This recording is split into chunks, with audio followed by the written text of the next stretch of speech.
일생 동안 당신이 반드시 읽어야 될 100권의 책 일당백 51번째 시간 2부 시작하겠습니다. 자, 저희가 51번째 책으로는요. 김호기 교수의 현대 한국지성의 모험이라는 책 여러분께 소개를 해드리고 있습니다. 1부에서는 저희가 독립과 관련된 분들 그리고 종교와 철학 이쪽 관련된 분들의 이야기 저희가 그동안 좀 다루지 않았던 분들 위주로 좀 소개를 해드리고 있고요. 네. 이제 문학 역시도 조금은 저희가 안 다뤘던 분들 위주로 좀 가볼까요? 그렇죠. 그래서 뭐 여러분들 많이 나옵니다만 네. 우리 김수영 시인 김수영 시인 이야기해 보시죠. 강신주 박사가 가장 좋아하는 분. 네, 이분 관련된 책도 하나 썼고요. 김수영에게 바치는 책도 하나 쓰시고 강신주 박사 굉장히 좋아하죠. 그러니까 김수영 시인 같은 경우는 우리한테 대중적으로 알려져 있기는 그 박인환 우리는 뭐 있지 않습니까? 목마와 숙녀. 네. 우리는 한 잔의 술을 마시고 떠난 네. 뭐 그런 박인환 시인하고 좀 친구로도 많이 알려져 있고 그렇긴 합니다만 사실은 이분을 전후로 해가지고 한국의 현대 문학의 판도가 바뀌었다라는 말을 들을 만큼 아주 큰 시인이죠. 김수영 시인요? 네네. 어떻게 해서 어떻게 바뀌었다고 이분 같은 경우가 거예요? 기본적으로 이제 우리가 60년대 말 이후로 네. 한국 문학에서 가장 큰 두 가지 이제 일종의 팩트라고 해야 될까? 하나의 어떤 바닥이라면 좀 그렇긴 한데 하여튼 세력이 있는데 양대 세력이 문학과 지성이라는 그룹이 있고 창작과 비평이라는 그룹이 있거든요. 이거 들어봤다. 네. 그러니까 문학과 지성은 일종의 어떻게 보면 예전식으로 말하면 문학의 자율성이라고 할까? 그러니까 상대적으로 어떤 문학의 자율성 그리고 문학이 어떤 이론을 어떤 좀 더 주안점을 준다면 실천에 좀 더 주안점을 두는 게 이제 창작과 비평이죠. 참여문학 뭐 이런 그렇죠. 쪽. 좀 더 사회 참여, 민중, 민족 이쪽에 좀 더 관심을 둔다고 볼 수 있거든요. 근데 이 두 그룹에서 둘 다 바로 김수영 시인을 서로 자기 자신의 존재의 젖줄을 대고 있는 시인이거든요. 그래요? 김수영 씨는 약간 창작과 비평 쪽에 가깝지 않아요? 그렇게 이제 보는 경우도 뭐 많이 있죠, 종종. 왜냐하면 뭐 김수영 시인이 보여줬던 여러 가지 이제 그 60년 4.19 이후에 좀 사회 참여적 성향이 강한 시라든지 뭐 어느 날 고공을 나오면서라든지 뭐 하늘을 제압하는 그죠 노고지리 하늘을 나는 노고지리가 자유로웠다고 말한 어느 시인의 말은 수정돼야 된다. 뭐 그런 시들 이렇게 보면 상당히 참여적인 느낌을 가는데 마찬가지로 또 문학과 지성 그룹에서는 김수영 시인이 보여주고 있는 여러 가지 아주 감각적이고 그리고 그런 것들이 단순하게 일종의 표피적인 그 하나의 어떤 모던에 안 빠지고 말 그대로 현대 문명에 대한 그 세련된 비판이라고 해야 될까 그런 것들을 또 하나의 어떤 더 강조하는 그 경향 다 있는 거거든요. 그래서 이분 같은 경우는 정말 뭐 참 이게 시가 어떻게 보면 참 좀 이해가 참 안 돼요 처음에는. 그래서 지금 김호기 시인이 이런 이야기 하는데 그렇지만 자기도 처음에 독일에 유학 가가지고 너무너무 힘들었다는 거죠. 독일 말이 스툴러가. 그럴 때 이제 기숙사에 돌아와가지고 자기가 그냥 읽는 글이 바로 김수영 시인의 시였다는 거죠. 그걸 읽고 나면 뭔가 좀 충전된 느낌이 들었다거든요. 그러니까 이런 식이에요. 나의 가족이라는 시가 있는데 이게 1954년에 나온 시거든요. 한번 들려드릴게요. 거칠기 짝이 없는 우리 집안에 한없이 순하고 아득한 바람과 물결. 이것이 사랑이냐? 낡아도 좋은 것은 사랑뿐이냐? 어떤 느낌이 듭니까? 이게 끝이에요? 네. 되게 김수영 씨는 뭔가 좀 직관적이고 뭔가 막 행동해야 될 것 같고 좀. 그런데 이게 좀 다르죠. 이것도요? 그러니까 이 느낌이 어떻습니까? 그러니까 거칠기 짝이 없는 우리 집안에 한없이 순하고 아득한 바람과 물결. 이것이 사랑이냐? 낡아도 좋은 것은 사랑뿐이냐? 이게 나의 가족이거든요. 이게 제목하고 연관해서 한번 생각을 해보면 될 것 같아요. 이게 약간 선입견이 있어서 그런가 봐. 선입견이 있으니까 이 시를 듣고도 뭔가 되게 행동해야 될 것 같은 느낌이 들어요. 그래요? 네. 효도해야 될 것 같은 느낌이 들어? 나의 가족. 네. 그러니까 뭐 이렇게 이제 김호기 선생은 이렇게 읽었다고 그래요. 가족이라는 거는 보기에는 정말 서로 욕하고 싸움하고 이런 것 같아도 가족의 본질은 뭐냐면 정말 순하고 아득한 바람과 물결같이 우리를 바람 안 보이잖아요. 그렇지만 살살살살 우리를 간지러주고 우리에게 항상 그 보이지 않지만 우리에게 존재성을 입증시켜주고 그런 것들이 가족이고 그래서 그 가족으로 기반한 사랑은 아무리 낡아도 좋다. 아무리 시간이 들고 아무리 비루해도 좋다. 이런 느낌을 느끼게 해준다 이렇게 나오거든요. 근데 사실 저는 해설을 접하기 전에 쉽지가 않더라고요. 솔직히 그렇죠. 김수영 시인의 네. 시가. 네. 그러니까 이게 김수영 시인의 시를 좋아하는 분은 바로 그렇기 때문에 좋아한다는 분도 있고 이게 네. 딱 직관적으로 바로 딱 뭐가 안 다가온다. 이제 직관적으로 다가와서 그러니까 뭔지 언어로 설명할 수 없지만 직관적으로 내 마음을 호소한다. 그래서 좋아하는 분이 있고 네. 아 그것 때문에 싫다. 이게 뭘 잘 모르겠다 무슨 말인지. 그러니까 이게 좀 많이 갈리죠. 근데 김수영 시인의 어떻게 보면 좀 참여적 성향이 강한 경향이 강한 시는 쉽죠. 어떻게 보면. 그쵸. 네네. 그 나의 가족을 혹시 네. 몰라서 한번 네네. 풀 버전으로 제가 네네, 읽어드리겠습니다. 네. 네. 나의 가족 김수영. 고색이 창연한 우리 집에도 어느덧 물결과 바람이 신선한 기운을 가지고 쏟아져 들어왔다. 이렇게 많은 식구들이 아침이면 눈을 부비고 나가서 저녁에 들어올 때마다 먼지처럼 인색하게 묻혀가지고 들어온 것. 얼마나 장구한 세월이 흘러갔던가. 파도처럼 옆으로 혹은 세대를 가리키는 지층의 단면처럼 억세고도 아름다운 색깔. 누구 한 사람의 입김이 아니라 모든 가족의 입김이 합치어진 것.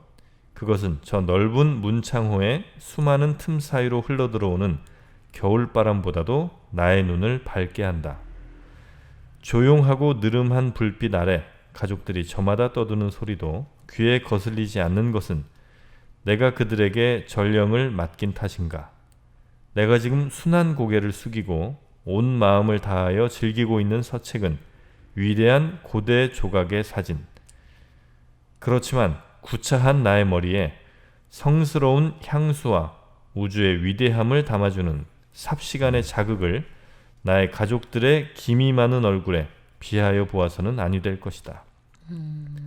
제각각 자기 생각에 빠져 있으면서 그래도 조금이나 부자연한 곳이 없는 이 가족의 조화와 통일을 나는 무엇이라고 불러야 할 것이냐. 차라리 위대한 것을 바라지 말았으면 유순한 가족들이 모여서 죄 없는 말을 주고받는 좁아도 좋고 넓어도 좋은 방 안에서 나의 위대한 소재를 생각하고 더듬어보고 짚어보지 않았으면. 거칠기 짝이 없는 우리 집안의 한없이 순하고 아득한 바람과 물결. 이것이 사랑이냐? 낡아도 좋은 것은 사랑뿐이냐? 좋다. 조금 더 감이 옵니까? 네, 이게 아까 정박님이 그냥 그 저기 한 몇 줄, 문단만 네.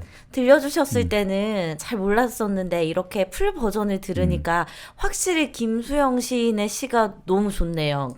그러니까 이게 뭔가 막 꾸며낸 듯한 기교는 없는데 되게 담백하면서도 그 안에 뭔가 그 마음을 좀 움직이는 힘이 있고 되게 좋은 것 같아요, 저는.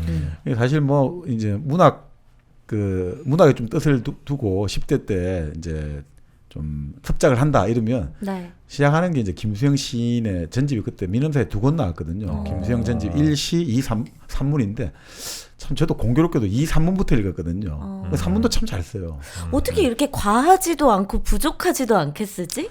근데 이분 같은 경우도 참 뭐 여러 가지 그러니까 그 보그라든지는 이렇게 외국 잡지 관련 그런 재미있는 시도 쓰고 했는데 네. 그러면서 또 이제 그런 어떻게 보면 시에 요즘 이제 젊은 페미니스트가 접하면 아주 뭐 정말 뭐 뒷목을 잡을 만한 시도 있죠. 그런 거 그래요. 보고 있으면 그러니까 뭐 비 오는 날 그러니까 마누라를 팬다 이런 이야기 나오는데 비 오는 날 뭐 그 마누라 패던 이야기 뭐 그러니까 근데 이제 그거 자체를 지금 뭐 시각으로 보면 좀 그런데 그 아주 있잖아요. 정말 어떻게 보면 적나라한 자기 삶의 밑바닥이랄까 이런 것도 다 나오면서 근데 그것들이 아까 말씀대로 과하게 안 느껴져요. 네, 부담스럽지가 않아요. 그러니까 되게 모든 걸- 세련됐어요. 그렇죠. 바로 그래서 현재성이 있다고 그러는 거죠. 몇십 년 전의 시인데도 네. 여전히 지금도 통한다 네, 이런 네. 느낌을 주는 거죠. 근데 그래서 이건- 강신주 박사는 네. 김수영 시인을 우리 시대에 어.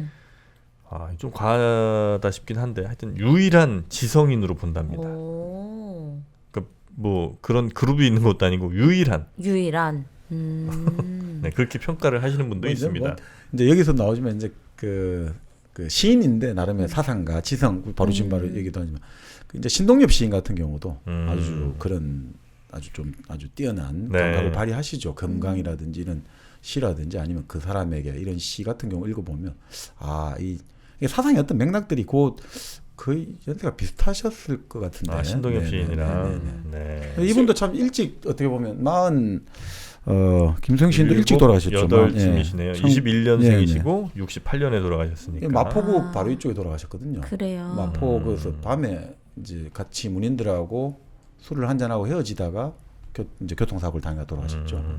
그러면 실제 근데 이 시인의 그 사상이나 이런 생각들은 어느 쪽에 가까웠던 거예요? 글쎄요, 이분 같은 순수 문학인 거예요, 뭐예요? 아니 그러니까 그걸 다 포괄하고 있다고 보시면 되고 물론 뭐 굳이 하자면 좀 더 이제 후기로 갈수록 네. 일종의 결국 사회를 의식한다, 역사를 의식한다.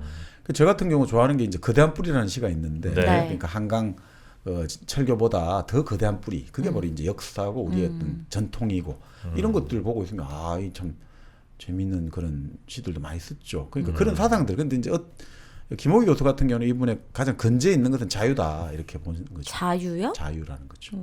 그러니까 그 자유라는 것들이 결국 그러니까 이분이 나중에 그 문학 논쟁도 많이 해요. 여러 가지 네. 문학 순수 참여 논쟁도 하는데 그러니까 이분이 이제 어떻게 보면 그 고민했던 것은 그 자유의 문제라는 것들이 우리가 50년대, 60년대 그러니까 교과서에 배운 자유와 그 현실의 어떤 자유라는 것들이 너무나 이제 천양지차로 네. 구현될 때 그 시대를 살아가는 어떤 지성인으로서 그런 것들에 대해서 아주 뭐 가감 없이 결국 가감 없이 한다는 게 정치인이 아니니까 문학인으로서 잘 형성하고 있죠. 네, 네. 그 시도 한번 좀 소개해드릴까요? 네.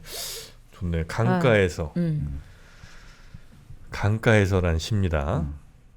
저희는 나보다 여유가 있다. 저희는 나보다도 가난해 보이는데 저희는 우리 집을 찾아와서 산보를 청한다. 강가에 가서 돌아갈 차비만 남겨놓고 술을 사준다. 아니 돌아갈 차비까지 다 마셨나 보다. 식구가 나보다도 7식구나 더 많다는데 일요일이면 빼지 않고 강으로 투망을 하러 나온다고 한다. 그리고 반드시 4km가량을 걷는다고 한다. 죽은 고기처럼 혈색 없는 나를 보고 얼마 전에는 애업은 여자하고 오입을 했다고 한다. 초저녁에 2번, 새벽에 1번. 그러니 아직도 늙지 않지 않았느냐고 한다. 그래도 추탕을 먹으면서 나보다도 더 땀을 흘리더라만 흰문지로 얼굴을 씻으면서 나보고도 산보를 하라고 자꾸 권한다.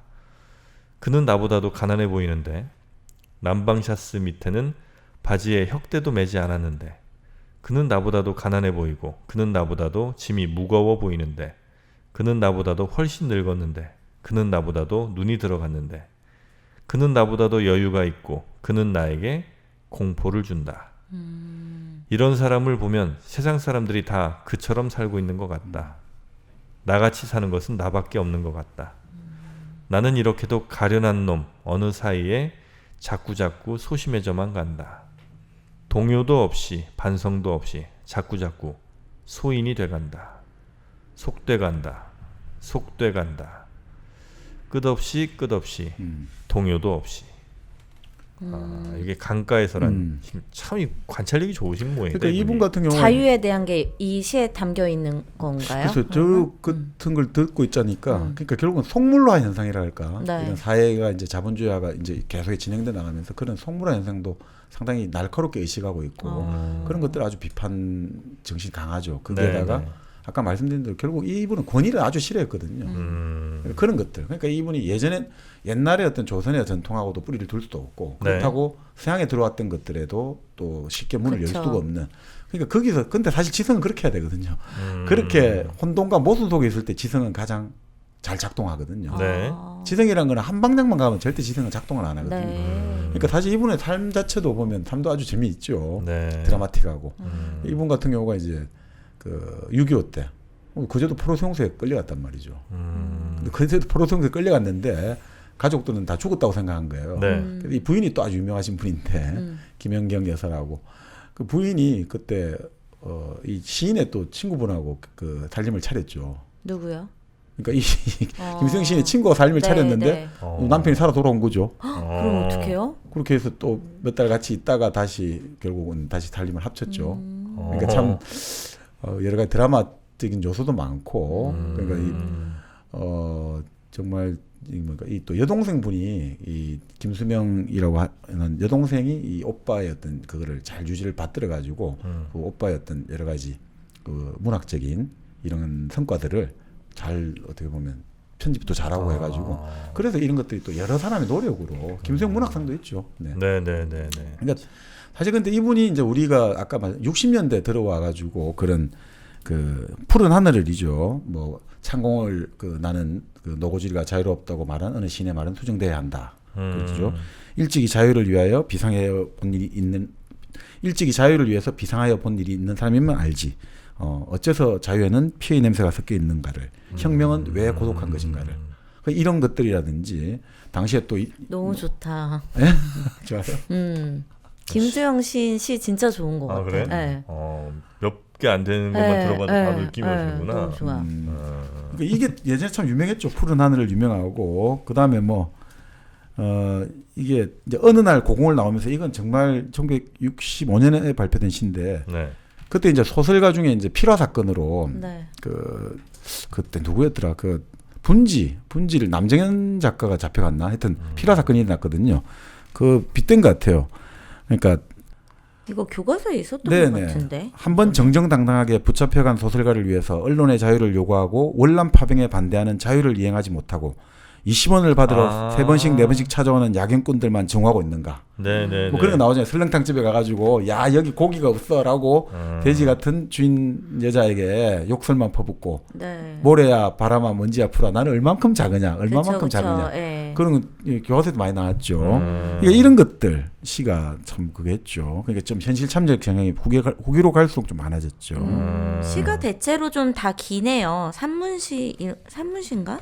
이건 산문시라고 할 수 있나? 아니, 그러니까 이게 결국 우리가 현대시라고 할 때 이제 사실은 좀 표현의 뭐라고 해요? 다층성이라고 해야 될까요? 좀 네. 물론 좋은 시는 항상 다 다양하게 해석이 됩니다만, 근데 좀 더 그런 것들, 이런 것들을 좀 많이 보여주고 있는 거죠. 아까 사상하고 많이 관련이 있다는 게 네. 그런 거 아닌가 싶기도 하고요. 그러니까 참 그런 의미에서 이제 김수영은 문학 청년들이 정말 뭐 한때는 자기 가슴 속에 다 그냥 하나의 어떤 일종의 애인처럼 가지고 있었던 그런 아이콘이었죠. 그리고 뭐 문학을 나중에 이제 정말 참여든 순수든 네. 이 모든 것들이 사실 김수영에서부터 발언하고 있다. 네. 그러니까 김수영은 하나의 어떤 문학적 저수지다 이렇게 네, 봐도 네, 네. 무리가 없는 분이죠. 네. 또 김월 교수가 이 김수영 시인을 이렇게 네. 적어 놨고요. 네. 자 그럼 다음 넘어가기 전에 우리 또 우리 사회 훌륭한 구성원이 돼야 될 분들을 위한 광고 잠깐 듣고 네. 오겠습니다. 회소하던 날은 정말 기뻤어요. 제가 고대하던 날이었기 때문이었는데 기차가 출발을 하는데 그때 눈물이 나더라고요. 마음 둘 곳이 없다라는 생각. 여러분의 독립은 몇 살이었나요? 보육원의 아이들은 만 18세가 되면 시설을 나와 홀로 살아가야 합니다. 어른이 되기는 아직 이른 나이. 곁에 아무도 없다면 그것은 자립이 아니라 고립입니다. 18. 홀로 어른이 되어야 하는 아이들을 위해 함께 해주세요. 아름다운 재단은 18 어른의 건강한 자립을 응원합니다. 아름다운 재단 18 어른 캠페인. 네, 18 어른 캠페인 저희가 여러 번 소개를 좀 해드렸는데 18이 됐을 때 국가로부터 지원받는 것 외에는 굉장히 좀 어려울 수 있는 고립될 수 있는 이 그쵸. 청년들에게 조금 도움을 같이 주셨으면 좋겠다는 의미로 좀 소개를 해드렸습니다. 아름다운 재단과 함께 했고요. 자, 그럼 이제 문학에 네. 또 어떤 분이 소개가 좀 될까요? 아주 다양한 분이 많은데 사실 지난 우리가 제가 알기로 한 70년대 이후 뭐 60년대도 그렇습니다만 네, 그 사실 문학 평론가들의 역할이 컸단 말이죠. 문학 평론가. 네, 우리 한국 사회는 네. 아까 말씀드린 창작가 비평 같은 경우는 그 서울대 영문과 교수를 했던 백낙청 선생, 그리고 영남대에서 가르쳤던 연무은 교수, 네. 그리고 이제 문학과 지성 같은 경우는 4K라고 불렀거든요. 4K. 예, 그러니까 4명의 K죠. 네. 아, 뭐 포케라고 불러야 일본 말인 되나? 줄 알았어. 사케이라 그래가지고. 삼김씨 하듯이 뭐, 네. 그러니까 바로 서울대 불문과에 계셨던 김현 교수, 네. 그리고 이화여대에서 불문학했던 김치수 교수, 그리고 숙명여대에서 동문학을 했던 김주영 교수, 그리고 동아일보 기자를 했던 김병익 선생, 요 네 분이 이제 문학과 지성사의 동인들이었거든요. 아니 국문과는 없고 어떻게 다 불문, 동문 뭐 이래요? 아 그렇죠. 그러니까 그게 자체가 우리가 50년대, 60년대만 해도 네. 그 네. 문학평론 70년대까지 중심은 외국 문학이었다는 거죠. 그렇겠지. 아. 근데 이제 국문학이 좀 본격적으로 주도권을 가지게 된 거는 90년대 들어. 아 그래요? 예를 들어 김윤식 교수라든지 네. 그 이후에 이제 많은 분들이 활약을 했습니다만, 네. 물론 김윤식 교수도 예전부터 했습니다만 그 당시 무게 중심은 외국 문학이 장악했고 그 중에서도 불문학자들의 입김이 좀 셌죠. 아 그래요? 그래요? 네. 역설적으로. 근데 바로 그 문학평론가들이 큰 역할을 많이 하고 80년대도 사실 뭐 문학평론가들이 그 당시 글을 보면요. 이게 문학의 글이 아니라 사회에 대한 딱 현상을 분석하고 나서부터 글을 시작하는 거예요. 네. 그러니까 문학 평론을 읽다 보면 이 사회 현상을 이해할 수 있었거든요. 음. 근데 그 중에서도 제가 이제 이제 드리고 싶은 분은 김윤식 선생. 김윤식. 네, 2년 네. 전에 돌아가셨죠. 2년 전에 돌아가신데 평생 책을 이분이 내신 책이 한 200여 권. 공저 빼고 단독 저작만 한 159권. 네. 그러니까 뭐 평생을 책 속에서 파묻혀 살다 가셨다 이런 분. 정박님이 항상 많이 말씀하시는 분이 이분 아니에요? 네네. 그렇죠? 맨날 김윤식 교수님, 김윤식 교수님. 네, 옆집 아저씨처럼 너무나 친근해요. 아, 제가 이제 강의를 예전에 네. 한 두 번, 그러니까 학교 다닐 때 좀 들었는데, 네. 근데 이분이 참 강의가 독특해요. 네. 처음 이제 신입생들한테 강의를 하지 않습니까? 네. 그럼 그때 이제 대학을 처음 들어와가지고 특히 뭐 서울대 들어오면 얼마나 자부심이 강하겠습니까? 시금방짐이 하늘을 찌를 때인데 네. 딱 첫 수업 시간, 둘째 수업 시간 한 3시간 걸쳐가지고 네. 그 알량한 자존심과 근거 없는 우월 의식을 다 깨주거든요. 오. 다 깨부숴버려요. 망치로 그냥 다 깨부순다 생각하시면 돼요. 그러니까 처음에 이 순서는 제가 정확하지 않은데 처음에 하는 거는 이거예요. 아 근데 그렇게 깼는데 왜 안 깨져? 그러니까 그 수업을 안 들은 그러니까 안 사람들인 들은 사람이 거지. 많으니까. 아, 네, 안 들은 그래요? 사람이 많으니까. 네. 들은 사람만 그러니까 깨진 걸로. 들어야 할 사람이 들어야 되는데 안 들어도 되는 사람은 듣고 들어야 될 사람은 안 듣고 참 그렇죠. 네. 그러니까 첫 수업 시간에 하는 게 바로 서울대라는 것들의 정체를 밝히는 거죠. 네. 그 서울대라는 게 네. 지금도 기억이 나는데 일본 제국주의, 일본 경성대. 예, 그렇죠. 경성제대, 네. 경성대이고쿠라 불렀는데 그 6번째다 이거죠. 일본 제국대학의 6번째 제국대학이다 이거죠. 아. 동경제대가 도다이라고 하죠. 동대가 1번이고 교토가 교토대학이 2번이고 이렇게 넘버 스쿨 하듯이 이렇게 가는데 6번째로 만들어졌다는 거죠. 목적이 네. 뚜렷해요. 향후 이제 조선 반도와 만주 경영을 하기 위한 기초 연구를 하는 거죠 여기서. 네. 그런 것들이 이란 말이죠. 그러니까 서울대에서는 뭐라고 안 합니까 이런 거? 아니죠 뭐. 괜찮습니까? 아니 그러니까 이게 그러니까 너희가 그렇게 자부심을 가지는 서울대학 네. 누가 뭐 조국이 가는 길을 묻거든 관할을 보게 하라. 아, 그거 아무것도 아니야. 너희 본질은 여기서부터 너희의 시작은 출발이다. 이렇게 식민지의 수단으로 시작된 거야. 이 서울대학이라는 것들 그런 식으로 해서 서울대 자부심을 깨주고 네. 또 그 다음에는 이제 민족주의 자부심을 깨주죠. 독도 어떡해요? 문제를 네. 이야기하시면서 뭐 이게 예민한 문제는 아니고 이제 그 이야기하는데 그 독도 문제, 땅의 문제는 근대 국가에서는 해결 방안이 없다 이거죠. 땅의 문제는 서로가 우기기 때문에 여러분들 입장에서는 우리가 입장에서는 독도는 우리 땅이고 당연히 그렇지만 근대 국가의 어떤 과정에서 그때 말씀드렸잖아요. 근대 국가 이전에 영토 경계라는 게 아주 불명확하다 했잖아요. 네. 동남아시아도 그렇고 우리 지금 간도 문제 당장 나오듯이. 그러니까 이런 문제를 볼 때 이 영토라는 것들이 상징하는 건 결국 지금 민족주의, 내셔널리즘의 문제지 이게 합리적인 토론과 이성의 문제는 아니라는 거죠. 그러면서 이제 우리가 갖고 있는 좀 민족주의에 대한 좀 근거 없는 자부심을 또 깨트려요. 그다음 세 번째가 이제 자본주의 이야기를 한단 말이죠. 네. 그러니까 지금도 기억나는데 문학을 하는 거는 돌대가리들이 하는 거다 이거예요. 그분 말씀이 뭐 본인도 문학 평론하는지 좀 자조적으로 문학은 돌대가리들이 하는 거고 사회과학은 천재들이 하는 거다 이거죠. 천재들이요? 네, 뭐 그 말은 뭐 여러 가지 함의가 있습니다만 결국은 이런 느낌 같아요. 아 이건 좀 길어지는데 그 세계 체제론이라고 이마누엘 월러스틴이 했던 세계 체제론이 있죠. 중심부 주변부가 있고 하는 네네. 그 월러스틴이 그 대학에 대해서 대학이 어떻게 만들어졌는지를 한번 그 쓴 글이 있단 말이죠. 우리가 지금 말하는 대학이 네. 근대 대학이 있잖아요. 뭐 이과를 빼고 문과를 보면 근대 대학은 기본적으로 사회과학과 문과에서 인문과학으로 나뉘거든요. 사회과학은 뭐냐면 좀 더 보편적인 규칙을 찾아내는 거고 인문과학은 개별적인 현상에 중요한점을 두죠. 네. 근데 보편과학이라고 하는 사회과학에서는 전부 다 유럽 서양 문명만 대상으로 하는 거예요. 정치학은 서양의 결국은 공공 영역을 대상으로 하고 경제학은 서양의 반공공 영역 하프 그러니까 사적 인과하고 공적 인과 반사회가 경제거든요.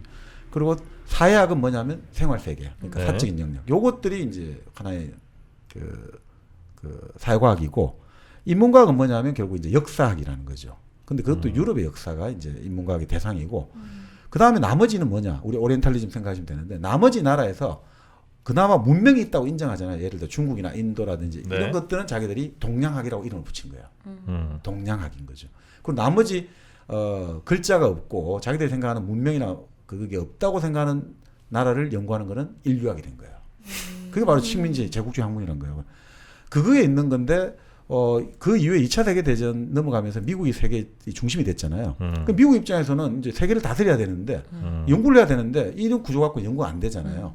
동양학은 기본적으로 이제 아까 말씀드린 대로 그래도 문명이 있는 나라의 고전들을 연구한단 말이죠. 중국에. 네. 그러니까 이게 현실적으로 지금 당장 이 나라를 연구를 해야 되는데 안 되잖아요. 그렇죠. 그러니까 나온 게 뭐냐면 지역 연구라는 학문이 나온 거예요. 근데 지역 연구라는 학문에서 지역을 연구해야 되는데 미국식으로 기준이 있어야 되잖아요. 네네네. 어떤 기준을 가지고 이 지역들을 우리가 이해할 것인가.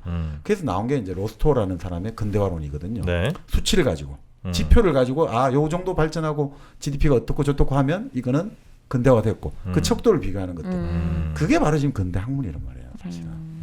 그러니까 이제 이거는 이제 그 성균관대 계시는 아이고 또 성함을 까먹었는데 예. 안 얘기하셔도 돼요. 네.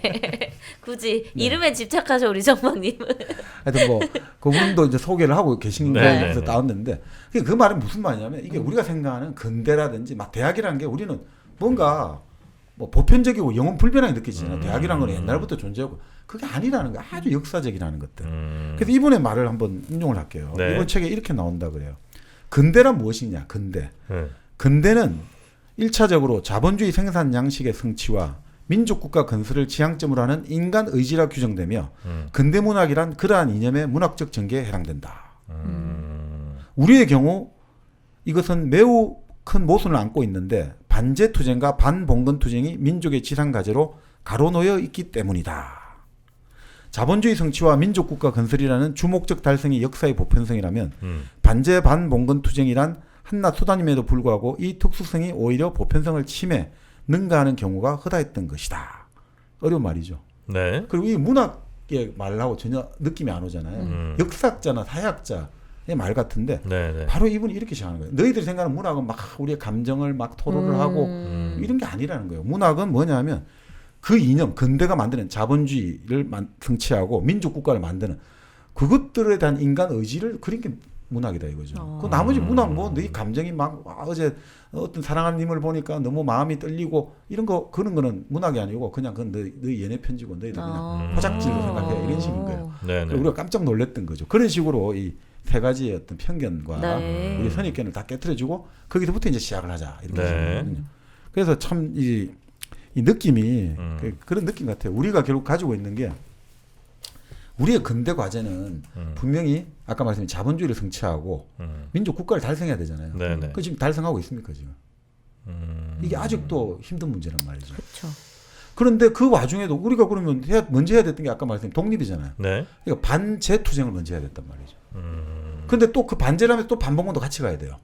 자본주의를 만들어야 되니까. 네. 그러니까 이런 것들 속에서 어떤 그 모순 속에서 이것들이 우리가 일반적으로 생각하는 그 보편적 과제가 우리 어떤 특수한 사정으로 인해가 서로 기본 모순과 주요 모순이 서로 막 헷갈리는 거죠. 그러니까 지금도 그런 이야기를 하거든요. 예전에 80년대 학생 운동에서 왜 이제 사상투쟁, 사투라고 하는 것들이 있냐면 네. 자, 지금 우리 사회 가장 큰 모순이 뭐냐라고 이제 우리 사회 가장 큰 문제점이 뭐냐라고 할 때 자, 어떤 사람은 지금 우리 사회는 자본과 노동자의 모순이다 이죠. 계급 투쟁이 가장 근본적 모순이다.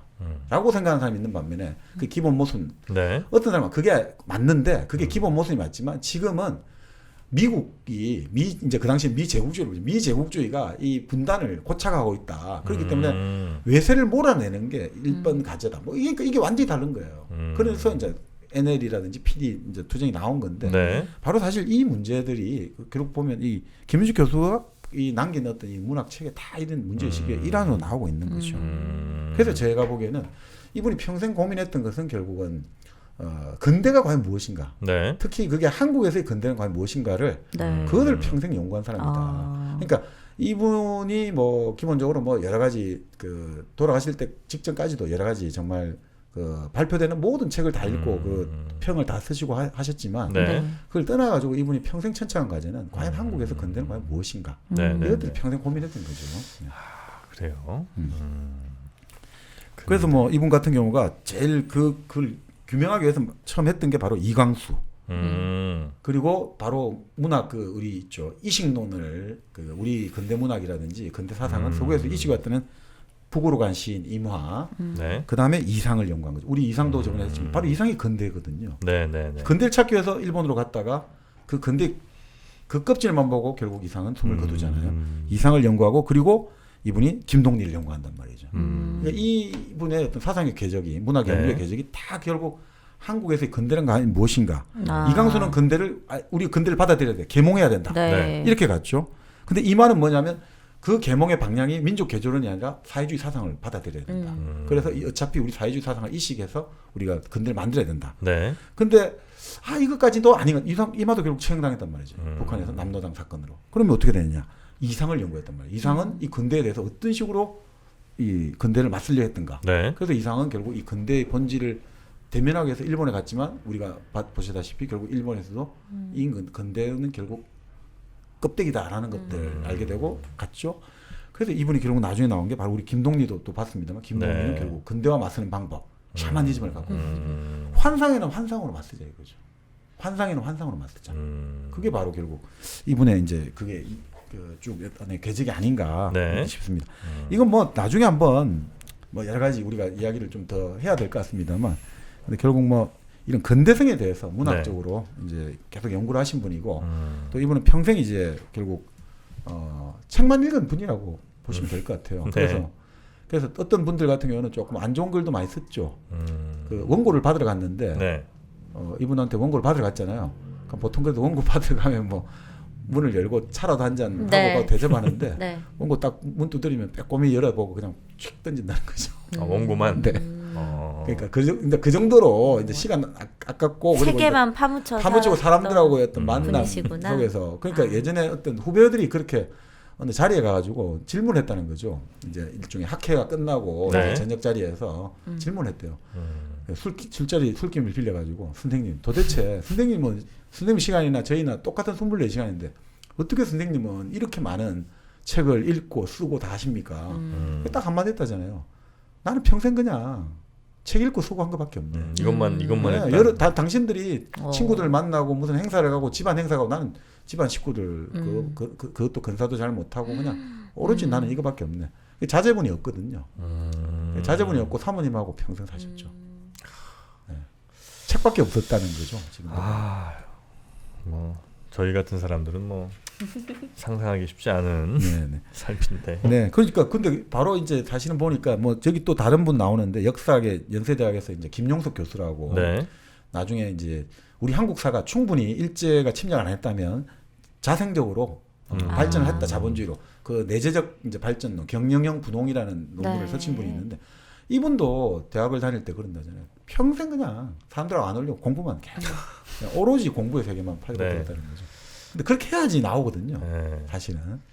하긴 또 오로지 또 홍삼만 네. 연구하시는 또 소백지향이 있으니까 나왔잖아요, 홍삼이 그래서. 홍삼이 나왔잖아요. 네. 네, 그래서 지금 전 세계로 나가잖아요. 네, 소백지향 우리의 홍삼이 전 세계로 그 이름을 떨치고 있습니다. 네. 소백지향 홍삼, 소백산의 정기를 그리고 소백산의 향기를 담은 네. 소백지향 홍삼. 진액으로도 즐기실 수가 있고 그냥 액상으로 이렇게 마시는 음료처럼 드실 수도 있습니다. 특히나 이제 환절기 또 다가올 텐데 이럴 때 여러분의 면역 지키는 거 가장 중요합니다. 소백지향 홍삼과 함께 건강한 겨울 나시기 바라겠습니다. 포털사이트에서 소백지향 홍삼 검색하시면 되겠습니다. 자, 그럼 이제 어디 역사로 가시죠. 가나요? 네. 뭐 역사로 하면 우리가 또 근대 100년에서 가장 뭐 또 역사학자로 일본으로 꼽는 분이 있죠. 네. 독립운동가 바로 단재 신치호 선생. 신치호 선생. 네. 그 단재 신치호 선생 하면 우리가 뭐 자동적으로 조선 상고사 네. 그리고 역사란 아와 비아의 투쟁이다. 나와 나 아닌 것과의 투쟁이다. 뭐 이런 걸로 하시는데 아비정전. 그렇죠. 아비정전이죠. 네. 아와 비아의 투쟁이니까. 네. 근데 결국은 이분은 이제 결국 아나키스트. 예전에 우리 의열단에 그 바로 사상 선언문을 써주기도 하고 네. 정말 결국 그 독립운동에 한평생 헌신하다가 결국 감옥에서 순국하신 거죠. 이분은 뭐 워낙 알려진 일화가 많죠. 그러니까 절대 외놈 앞에서 고개를 숙일 수 없다 해가지고 세수를 할 때 항상 서서 세수를 네네네네. 했잖아요. 물을 다 흘리더라도. 진짜요?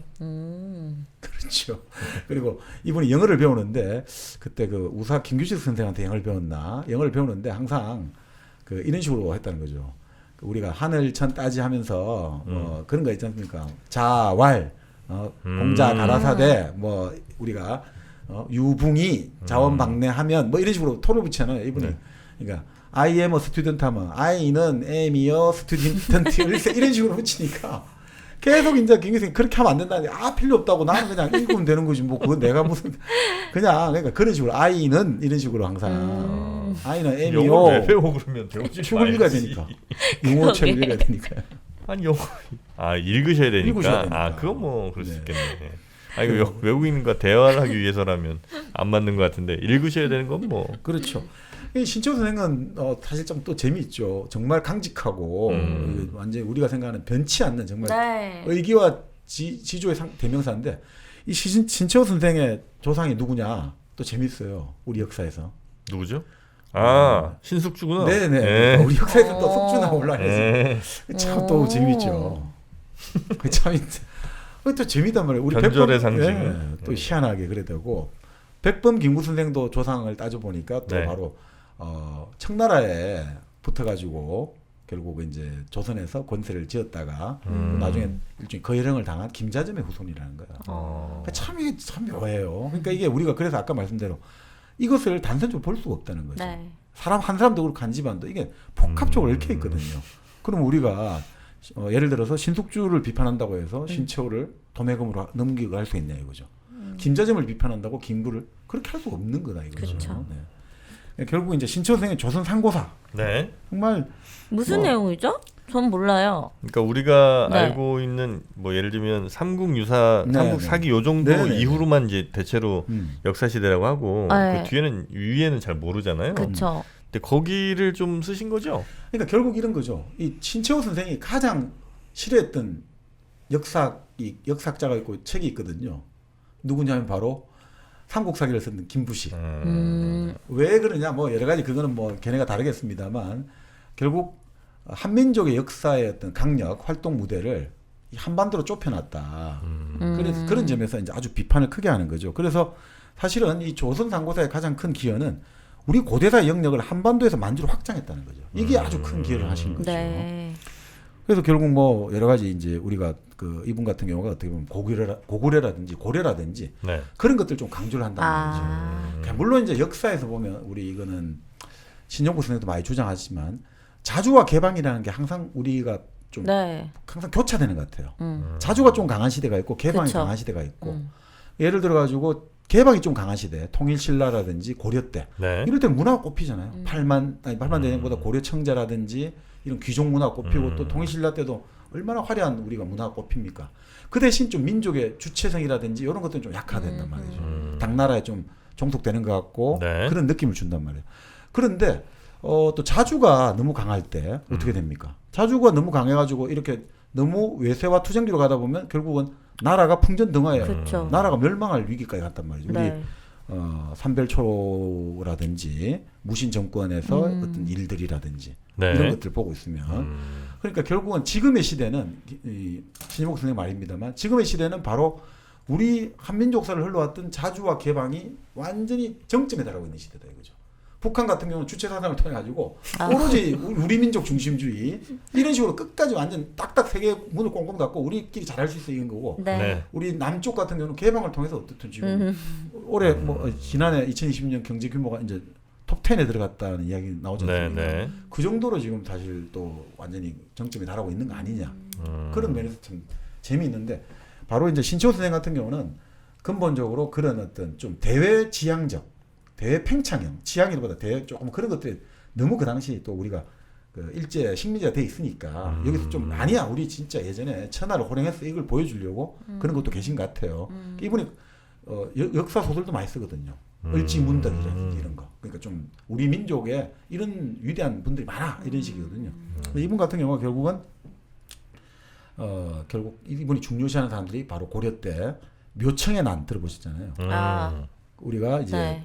수도를 수도 옮기는 거. 수도 이전하자 네. 그런 거예요. 그러니까 네. 개경에서 평양으로 가자. 근데 결국 음. 김부식이나 이쪽에서 기존의 어떤 기득권 그룹이 반대하니까 네. 결국 묘청을 중심으로 네. 결국 그 평양 세력들이 결국 뭐 한 1년 정도 만에 진압은 됐죠. 네. 근데 이 묘청의 난을 대해 가지고 바로 신초 선생이 조선 역사 천년 이래 가장 큰 사건이라고 주장합니다.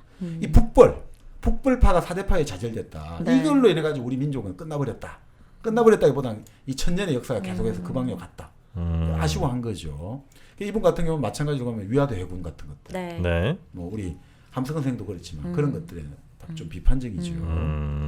그래서 뭐 이 조선 상고사는 아까 말씀드린 아주 옛날 역사니까 네. 신라 백제의 강성과 신라의 음모 요까지만 구성돼 있어요. 아 신라 백제 시대 이야기예요. 그 조선 상고사니까. 상고사가. 그럼 아. 고조선 때 얘기도 그렇죠, 있는 거죠, 그렇죠. 이게. 예. 상고사니까. 네. 네. 근데 이제 이 조선 상고사를 뭐 이제 제야 역사가들은 크게 이제 수용하고 또 아카데미 강단 역사학자들은 좀 거리를 두고 네. 여러 가지 있는 거죠. 근데 결국 이분은 우리가 왜 이제 재밌게 보냐면 결국 이분이 민족주의다 이거야. 그 모든 삶의 가치를 네. 민족주의에 뒀고 이런 민족 국가를 열망했다는 것들 그것이 지금 다 연결되어 온단 말이에요. 우리가 네. 민주공화국이 되는 것에는 바로 이 신초 선생의 이런 사상들이 다 깔려 있다 이렇게 이제 볼 수가 있는 거죠. 네. 그리고 나중에는 결국 이제 무정부주의 아나키즘으로 네. 결국은 헌신하게 되는 거죠. 네, 네, 네. 그러니까 이분 같은 경우가 참 어떻게 보면 테러에 기반을 둔 직접 행동론이 되지만 그런 것들이 뭐 저는 이렇게 보거든요. 그리고 아나키즘은 상호 부조거든요. 핵심이 서로 독자거단 말이죠. 그래서 서로 도와야 되는데 그렇게 세상을 만들려면 너무 시간이 많이 걸리니까 네. 직접 행동을 나서자는 거거든요. 사회주의는 직접 행동보다 이제 직접적인 개인의 행동보다는 이제 노동계급, 노동계급을 그러니까 프롤레타 계급을 지도하는 당을 만들어 가지고 그 당의 일당 독재를 해야 된다고 보는 거고, 아나키즘은 당이라든지 조직을 거부감을 가지죠. 그게 무정부주의인 거죠? 그러니까 무정부. 사실은 무권위주의라는 말이 아. 좀 무권력, 좀 반권력주의다 이렇게. 네, 네, 네. 아나키라는 것들이 A라는 게 이제 반이란 뜻이잖아요. 아. 부정한다, 없다, 부정한다 뜻이고요. 아키가 결국 뭐 권력, 구조가 뭐 구조, 이런 거된 네. 거니까. 그러니까 어떻게 보면 반권위주의, 무권위주의. 아나키 많이 알죠, 우리 정민여도. 아나키. 아나키 약 안 먹이고 그거 병원 안 데리고 가는 거. 그 안도 역시 같은 노의 뜻입니다. 네. 결국 뭐 아까 말씀드린 대로 우리 또 바로 안중근 그 의사가 네. 그 갇혔던 리순 감옥에 수감됐다가 결국 6년 뒤에 참 그 고된 옥생활 끝에 세상을 떠나게 된 거죠. 아, 단지 신초 선생. 네. 그러니까 이분이 그 이후에 참 이 부인하고 다 그러니까 이게 완전히 막 이 가족들이 다 풍비박산이 나게 된 거죠. 네. 그 고향 지금 그 청주 상당구 남성면 고드미 마을에 그 무덤이 있고 아, 그래요. 당이 세워졌다고 합니다. 어릴 적 살았던 고드미 마을. 네. 상당구예요? 예, 청주시 상당구. 저희 처가 쪽입니다. 그러게요. 청주면 네. 다녀오세요. 태어난 곳은 대덕. 대덕이니까 아유. 지금 저기 세종시 대덕 연구단지요? 대덕이니까 그쪽. 대덕이면 네, 뭐 대덕. 이거 제 직계입니다. 제 대전 대덕구예요. 아 그래요? 네. 오. 그러니까 물론 이제 약간 그 대전에 대한 상식 좀만 말씀드리면 옛날엔 대전이 없었어요. 굳이? 들어봐. 네. 대덕이 있었지. 네. 네. 아 대전이란 말. 대전이 없었어요. 오. 그렇죠. 오. 대전이 맞죠. 네, 대덕이 있다가 그 밑에 쪽에 이제 뭐 한밭 뭐 이런 그 그렇죠. 해덕. 해덕 뭐 이런 데 있었죠. 예. 거기에 이제 그 일제 강점기 때 이제 역을 이제 신설을 한 거예요. 예. 거기 이제 역이 생기면서 대전이 이제 커지면서 대덕도 이제 먹었지. 아. 예. 그래서 우리 대전 대덕구가 있는 겁니다. 그 한밭대학교도 있잖아 대전에. 한밭대학교 있죠. 예. 대덕구에 제가 저희 본가가 있습니다. 네. 예. 그러니까 신채호 선생의 직계라고 볼 수 있겠죠. 네, 뭐 이제 이 신채호 선생이 네. 그렇게 이제 민족주의 사학을 이제 그 일종의 만주로 영역 확장시켰다면 그 나름 이제 민족주의와 실증주의를 결합한 사학자가 있죠. 또 제야 사학자들은 또 이분을 비판을 많이 합니다만 사실 그렇지는 않은 것 같고요. 아주 예전에 80년대까지만 해도 고시생들 행정고시, 사법고시, 한국사를 칠 때 반드시 읽어야 되는 책 한국사 실론의 저자 이기백 선생이 계시거든요. 이기백 선생이 이제 서강대학에서 오랫동안 가르치셨는데 네. 그 이기백 선생한테 공부하려고 서강대를 역사를 간 분도 많아요. 아 그래요. 그 정도로 영향을 많이 준 분이거든요. 그리고 이분 같은 경우는 바로 이제 또 이분도 평안도 이분이 평안도 정주 출신이에요. 네. 한국 정주. 네. 근데 이분의 부친이 또 이 민족 교육에 아주 뜻을 품고 그 어릴 때부터 함석근 선생이라든지 이분들하고 다 교류가 있었거든요. 네. 그래서 부친이 그 아들들에게 네. 딱 그걸 한 거죠. 너희들은 국학을 해야 된다. 국학. 그래서 이기백 선생은 국사학을 하시고 네. 또 그 형제 되는 이기문 선생은 국어학을 하신 거예요. 이기문 선생은 서울대 국어학교에서 오래 그 일을 하셨고, 네. 그러니까 그 정도로 이제 민족주의 성향이 강하시고 또 이 이기백 선생도 이제 아까 말씀드린 대로 학병 세대예요. 와세다 대학을 다니다가 이제 일본군으로 끌려가가지고 네. 그 소련군 포련 수용소에 갇혀 있었죠. 근데 그때 이분이 그 나중에 글에 이제 해고를 하면서 재밌는 이야기하죠. 일본 사람들이 맨날 우리 보고 게으르고 더럽다고 이제 비난했잖아요. 네. 조선 사람들은 게으르고 더럽고 약속 잘 어기고 거짓말 잘한다. 근데 포로 수용소에 갇혀 보니까 네. 일본 그 장교들이나 일본 사람들이 딱 그렇게 행동하더라는 거예요. 결국 뭐냐? 우리 한국군 학병만 해도 이제 해방이 되고 우리는 이제 곧 이제 독립된 나라로 간다는 희망이 부풀리니까 절대 여기서 우리가 저 소련 사람들이라든지 다른 민족에게 흠잡히는 짓을 하지 말자. 정말 잘하는데 일본 애들 같은 경우는 이제는 완전 희망이 다 사라졌잖아요. 그러니까 그냥 더럽고 막 자기들끼리 잘 속이고 싸움도 하고 그게 뭐겠냐 이거죠. 바로 우리가 일제강점기 때 희망이 없을 때 그렇게 보여주는 행동을 일반화시켰다는 게 일본 애들. 일본도 마찬가지 행동하더라고요. 희망이 없을 때는. 그러면서 이제 그런 이야기도 많이 들려주시고. 네. 실제로 그 좀 뭐 게으르다 네. 이런 얘기들 이제 좀 못 사는 나라 네. 하잖아요. 네. 근데 일본한테도 옛날에 그 저 서양의 사람들이 가서 똑같이 그 얘기했었고, 네. 아 그래. 예, 또 우리나라 사람들은 똑같이 그 얘기했었고, 네. 우리나라도 지금 저 조금 못 사는 나라 그쵸. 가면 이 나라는 못 살아 저기 게을러서 이렇게 못 사는 거야 네. 이렇게 얘기를. 네네. 예, 그러니까 뭐 특별한 국민성이라는 게 있는 게 아니고, 네. 그냥. 그냥 어떤 경제적인 그 상황에 따라서 그렇죠. 그렇게 좀 되는 측면이 분명히 있는 것 같아요. 그렇죠. 우리가 네. 뭐 어떻게 보면 원형적인 부분에서 변하지 않는 부분이 있다지만 대체로 우리가 사람과의 관계에서 나타난 부분들은 상황에 따라 많이 변하거든요. 그렇죠. 네. 우리 근면한 민족된 게 그렇게 오래된 세월이 아니에요. 불과 뭐 100년이나 됐나? 네. 그 사실은 어떤 이제 제야사학자들 영토 중심으로 보는 분들은 한국의 실론이 만주나 그 옛날 고조선 있지 않습니까? 네. 우리가 네. 환단고기 이런 것들을 안 들어오고 있으니까 비판을 많이 합니다만 네. 그 사실은 저는 그렇게 생각하거든요. 이분도 한국사 실론을 지을 때 목표가 뭐냐면 식민주의 사관 청산이에요. 근데 우리가 자꾸 식민사관 말하는데 식민사관의 정체가 뭐에 있다고 식민사관. 네, 식민사관 말 많이 하잖아요. 이건 또 직관적으로 우리 정민여가 잘 맞추는데. 식민사관은 그냥 식민지 시대의 역사를 우리 역사라고 생각하는 거예요? 그렇지는 않을 것 같습니다. 그러니까 일제가 심어준 역사를 그렇죠. 우리 역사라고 생각하는 아. 거지. 일제 역사 관념이죠. 네, 그러니까 네. 한민족의 역사는 이렇다라고 일제가 심어준 관념을 근데 예를 들면 그게 뭐가 있어요? 대표적으로 그러니까 일제가 우리한테 뭐가 심어준 있을까요? 거? 네. 뭐가 있을까? 서로 물어보면 뭐 내가 대답해야 되는 거야? 빨리 얘기 좀 해봐. 일제 뭐 식민사관 같은 경우에 네. 대체로 그 붕당 정치 같은 거를 아주 당파성도 있죠. 네. 예, 부정적으로 본다거나 뭐 이런 네. 것도 아마 그렇습니다. 네. 그 중에 하나인 걸로 알고 그렇죠. 있습니다. 그러니까 네. 조선은 붕당 정치하다 끝났다 뭐 이런 그러니까 식으로 한민족은 얘기를 본래 한 거예요. 너희들은 싸우기 맨날 좋아한다, 싸우기 좋아한다. 편가르기 좋아한다. 그런 식으로 일반화시키는 거죠. 그 일본인의 비유라는 거죠. 식민사관. 근데 이제 나 식민사관에 있다. 그렇게 배웠어 우리 학교 다닐 때는 진짜. 아 그래요? 네, 조선은 하면 붕당 정치. 붕당 정치는 괜찮습니다. 예, 그러니까 이제 당쟁을 네, 이제 당파, 하죠. 막 네, 당파 당파성. 싸움. 예. 네. 붕당은 괜찮습니다. 그렇게 안 배웠을 걸 넣었는데. 아니요, 우리 당파 싸움 엄청 한 걸로 배웠는데요. 당파성 강조했습니까? 네. 그럼 그 선생님이 식민사관에 쪄들어 있네. 피해자인가요, 그분도? 그 국사실로는 61년에 나왔는데 이 책은 1961년. 왜냐면 네.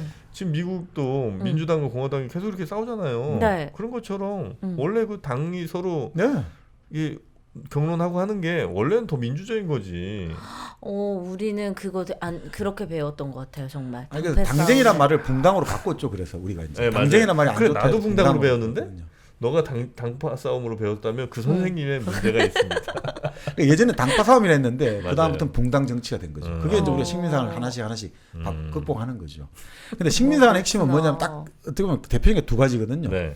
타율성론과 정체성론이에요. 아, 한마디로 한민족의 역사는 너희들 스스로 주도적으로 한 게 하나도 없고 아. 맨날 중국이나 일본의 영향을 받아가 타율적으로 결정돼 왔다. 그러니까 너희들은 한마디로 너 혼자 주인이 못 돼. 우리가 주인 노릇 해줘야지. 네. 너희들은 하인이야라는 식이고 또 하나가 정체성론이란 말이죠. 자, 일본을 봐라 이거죠. 자기 일본은 서양의 역사에 비교해봐도 우리는 고대사, 중세, 봉건제, 근대 자본주의 이렇게 딱착착 역사의 발전을 따라가는데 너희들은 그게 안 되는 거야. 너희들은 항상 그 봉건제, 그러니까 그 옛날 고대사에 비슷한 그 중세사에 머물러 있어. 이런 식으로 너희들은 정체돼 있어요. 역사. 발전이 없다. 그래서 우리가 들어와가지고 너희들 발전시켜주는 거야. 식민지 근대화론이 이런 거단 말이죠. 네네네. 그게 바로 식민사관이에요. 너 진짜 제대로 그렇게 배웠던 것 같아 학교 다닐 때. 선생님. 근데 저의 내리 속엔 그냥 정말 딱 그 비슷한 생각들이 네. 박혀 있거든요. 그러니까 사실은 그것을 실증적으로 격파한 사람이 바로 이기백 선생이란 말이에요. 실증적으로. 그냥 우리가 말로 그러면 우리가 지금 아유 한국사가 그렇지 않아. 내가 말하고 이런 무슨 소용이 있습니까? 하나씩 다 그 실증적으로 문헌과 유적과 이걸 가지고 쫙 그거를 하나씩 네. 아주 논리적인 글을 쓰셨죠. 그래서 이분 같은 경우가 사실은 저는 지금도 기억나는 게 이분의 역사학은 그러니까 한국사를 이분이 정말 평생을 연구해가지고 딱 결론을 내리잖아요. 그 한국사의 방향은 뭡니까라고 할 때 이분이 지금도 기억나요. 한국사의 방향은 결국은 뭐냐니까 고대부터 지금까지 이 근대 현대까지 쭉 내려오면서 이분이 내린 한국사의 결론은 네. 지배층 있잖아요. 지배층을 담당하는 지배 세력으로 들어갈 수 있는 범위가 갈수록 넓어지고 확산되고 있다. 일종의 민주주의와 평등, 자유고 확대된 방향으로 나아가고 있다는 게 이분 역사의 평생 결론이에요. 네. 예를 들어 예전에 고대는 왕족 중심이었고 고려 때는 약간 문벌귀족, 지방호족이 들어오기 네. 시작하고 네. 조선 때는 사대부가 들어오고 네. 그리고 현대 들어와서는 우리가 이제 정말 우리가 실력만 있으면 시험을 쳐서 관리가 될 수 있고 그 과거가 갈수록 확대돼 가잖아요. 누구든지. 그러니까 그런 방향으로 지배 어떤 세력의 역할을 맡을 수 있는 그것들의 범위가 갈수록 넓어지고 있다. 근데 지금은 약간 이게 반대로 가고 있는 것 같아. 음? 다시 아, 좁아지고 있는 것 같아요. 아유, 예리한 지적입니다. 맞습니다. 그래서 그래서 지금 방향을 신중세로 신봉건사로 회귀하는 거 아니냐. 지금 전 세계가 아까 말씀드린 임마누엘 와일스턴이 그런 이야기했는데 앞으로의 사회가 발전된 방향이 세 가지가 있다고 보거든요. 첫 번째 방향은 말하면 뭐냐면 지금 말씀드린 신봉건으로 간다는 거예요. 이제 나라들끼리도 요 몇 군데 있잖아요. 이렇게 지배하는 나라가 있고 나머지 나라들은 옛날 하인들처럼 이렇게 사는 게 될 거다. 이런 방향으로 갈 수도 있고 또 다른 두 번째 방향은 좀 그러니까 한 사회 내부에서도 좀 파시즘적 경향이 네네. 파퓰리즘 경향이 강하게 갈 수 있고 세 번째는 이제 정말 다들 사회적 대타협이 이루어져 가지고 뭐또 조화로운 사회를 갈 수 있는데 이것은 다 우리의 선택에 달려 있다. 뭐 이렇게 보는데 네네. 마지막은 사실은- 아닌 것 같아. 네. 신중세 사회를 복귀. 네네. 지금 대타협이 뭔 말이야. 진짜 갈등이 지금 아주 최고조에 치닫고 있는 것 같은데. 그럼에도 불구하고 네. 우리 전 국민이 왕비가 될 수 있는 길이 열렸지 어. 않습니까? 바로 왕비님 몰에 가면은 네. 될 수 있잖아요. 하트 체리 연말연시 사랑하는 이들에게 선물하기 좋은 제품들 바로 엄마한테 선물해 드렸어요. 너무 좋아하세요. 어, 하트 체리. 왕비님 되셨잖아요. 어머니도 왕비. 팽해지셨어요. 아, 왕비입니다. 네. 우리 모두를 왕비님으로 만들어드릴 건강 식품 왕비님 몰에서 한번 네. 찾아보시면 아주 좋을 것 같습니다. 우리 정민여도 왕비님이 되셨고요. 예, 여러분의 아내분, 여러분의 어머니, 여러분의 딸도 다 왕비님이 되실 수 있습니다. 최근에 이제 가족들 못 만나잖아요. 부모님 아유, 못 찾아뵙잖아요. 보내드려야지. 그러니까 그냥 네. 이런 거 딱 보내드리면 너무 좋을 것 같아요. 맞습니다. 자, 왕비님 몰에서 다양한 선물용품들 그리고 건강식품들 한번 찾아보시면 좋겠네요. 자, 네, 뭐 지금 그래서 이제 이기백 선생 같은 경우가 네. 결국 나중에 이분 아드님이 또 유명한 소설가이자 불문학자거든요. 누구예요? 이인성이라고 바로 이기백 교수님의 아들이 이인성. 이인성? 하나도 안 유명하거든요. 요즘은 잘 이제 요즘 작품 활동 잘 안 하고 계십니다만 네. 유명한 건 뭐? 한없이 낮은 숨결이라고 아주 실험적인 소설로 유명했거든요. 저희들 때. 근데 서울대 불문학 교수를 하다가 네. 이분은 일찍 결단을 했어요. 후학들에게 길을 열어준다고 50대 중반에 딱 그 학교 교수직을 그만두시더라고요. 그 좋은 네. 교수직을. 네네. 근데 이분 같은 경우가 하여튼 그 아들 이인성 작가에게 남긴 유서가 아주 인상적이에요. 유서? 네. 네. 자기 묘비에 민족에 대한 사랑과 진리에 대한 믿음은 아니라 하나다. 이 말을 적어주기를 소망했다는 거야. 참 이분은 그러니까 이분의 평생의 어떤 그 학문적인 걸 보면 정말 그 민족 그러니까 참 부친에게 어릴 때부터 교육받았던 민족에 대한 사랑이라는 것들. 네. 그러니까 이런 것들이 평생 동안 그 각인된 것 같아요. 그래서 내가 진리를 추구하는 것들이 결코 민족에 대한 것들을 배반하는 게 아니라 같이 가는 거다. 참 그런 아주 의미 있는 길들을 많이 심어주시더라고요. 근데 내가 찾은 진리가 네. 민족의식 고취에 전혀 반하는 역사적 팩트가 있을 수도 있잖아요. 근데 그게 이제 본인은 근데 그게 아니다라고 보시더만요. 본인의 뭐 그겁니다. 근데 사실은 이제 우리가 민족에 대한 사랑이라는 게 쇼비니즘은 아니거든요. 이분이 말씀하신 게 열린 민족주의죠. 이분이 말씀하는 민족주의라는 것은 우리 민족만 우수하다 이건 그렇죠. 아니고. 그거는 아주 위험한 그건 패권주의가 되겠죠. 네네네네. 제국주의로 갈 수도 있고. 백번 김구 선생도 뭐 말씀하셨습니다만 결국 우리가 뭐 경제가 최고고 군사가 최고 이게 아니라 문화적으로 네네네. 문화 예술이 가장 한류죠 뭐 사실. 우린 늘 문화예술을 막 얘기할 수가 없어. 아니 그게 아니고 왜? 뭐야? 아니. K 문화야. K 컬처. K 아니, 아트. 네, 근데 뭐 사실 그때 이제 동남아 이야기도 한번 했습니다만 네. 그 중국이라는 그 지금까지 5천 년을 버텨온 사상 체계 그리고 14억 세계 인구의 거의 뭐 4분의 1을 차지하는 그 인구가 버티고 있단 말이죠. 이 나라와 우리가 자꾸 군사적으로 이기겠다. 근데 이긴 나라 많았잖아요, 역사에서. 다 흡수돼 버리고 사라졌잖아요. 그러니까 그런 식으로 가는 게 역사를 우리가 공부해 봤는데 갈 거냐. 네. 경제적으로 15억 인구가 아무리 우리가 일당백을 하지만 네. 우리가 7천만의 어떤 경제권과 15억의 경제권이 달라진다. 이건 또 다른 문제 아니냐 이거죠. 근데 결국 그러면서 그런데 우리가 어떻게 5천 년간 우리의 고유성을 지켜오면서 우리가 절대 무시할 수 없는 나라로 살아왔느냐. 그것은 결국 우리가 가지고 있는 우리만의 장점. 그것은 결국 문화예술이라든지 우리의 독특성이 있다는 거죠. 그러니까 그런 것들로 이해해 주시면 안 될까 싶습니다.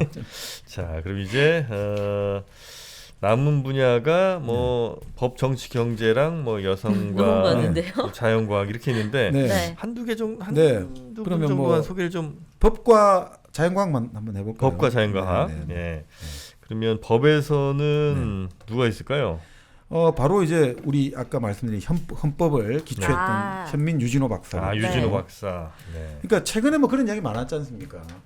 우리 현대가 100년의 최고의 명문장은 뭐냐? 네. 그때 이제 우리 돌아가신 광장의 소설가 최인우는 피청구인 박근혜를 파면한다. 그걸 이제 최고의 명문장을 꼽은 분도 있고. 네. 네, 그렇죠. 아, 그래요? 예, 이게 최인우 작가가 그렇게 했죠. 피청구인 박근혜를 파면한다를 네. 자기는 최고의 문장을 꼽는다. 왜냐하면 그것은 이제 결국 국민이 실제로 대통령을 이긴다는 것을 상징적으로 보여줬다는 거죠. 국민이 이제는 대통령을 해임할 수 있다는 걸 보여줬기 때문에 네. 그런 의미에서 민주주의라는 것들이 이제 작동하기 시작했다. 그런 것들 의미에서 의미를 두는 거죠. 그 개인의 어떤 그 호호를 떠나가지고 네네네. 우리 헌정 체제가 이제 민주주의로 작동하기 시작한다.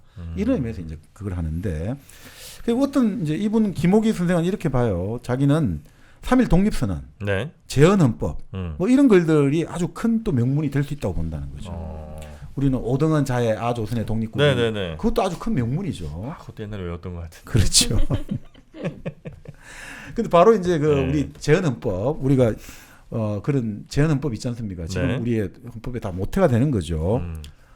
우리 유구한 이걸로 시작하죠.